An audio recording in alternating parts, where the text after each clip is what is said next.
Hi all, welcome to my channel. இன்னைக்கு வீடியோவில் ஆச்சி பாதாம் மிக்ஸை வச்சு பாதாம் குல்ஃபி ஐஸ் எப்படி செய்யறதுன்னு பார்க்க போகிறோம். ஒரு அடிகனமான பாத்திரத்தை எடுத்துக்கோங்க. இல்லை 1/2 லிட்டர் அளவுக்கு பால் ஊற்றிக்கோங்க. பால் ஒரு கொதி வந்துடணும். ஒரு ட்ரையான பவுல் எடுத்துக்கோங்க.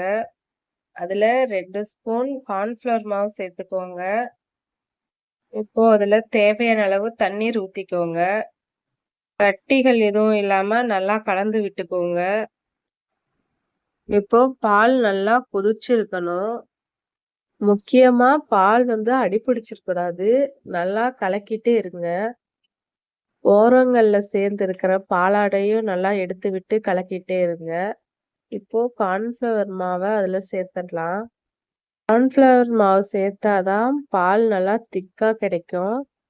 இப்போ அதுல பாதாம் மிக்ஸ் 6 ஸ்பூன் சேர்த்துக்கோங்க.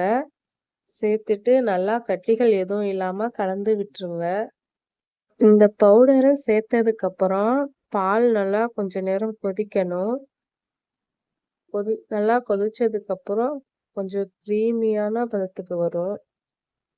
அந்த டைம்ல அடுப்பை ஆஃப் பண்ணிட்டு இறக்கி ஆற வச்சுக்கோங்க. நல்லா ஆறுனதுக்கு அப்புறம் ஒரு டம்ளர்ல மாத்திக்கலாம். 3/4 டம்ளர் அளவுக்கு ஊத்திக்கோங்க. இப்போ இந்த மாதிரி ஒரு பிளாஸ்டிக் கவர் வச்சு டம்ளரை க்ளோஸ் பண்ணிடணும். இப்போ அதில் ஹோல்ஸ் போட்டு ஸ்டிக்கை உள்ள வச்சிடணும். 8 மணி நேரம் ஃப்ரிட்ஜில் வச்சிருக்கணும்.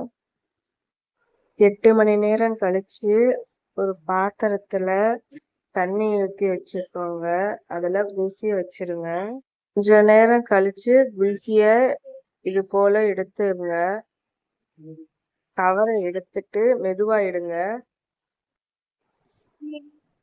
இப்போ குல்ஃபி ரெடி ஆயிடுச்சு. எவ்வளோ க்ரீமியா இருக்கு பாருங்க. தேங்க்ஸ் ஃபார் வாட்சிங்.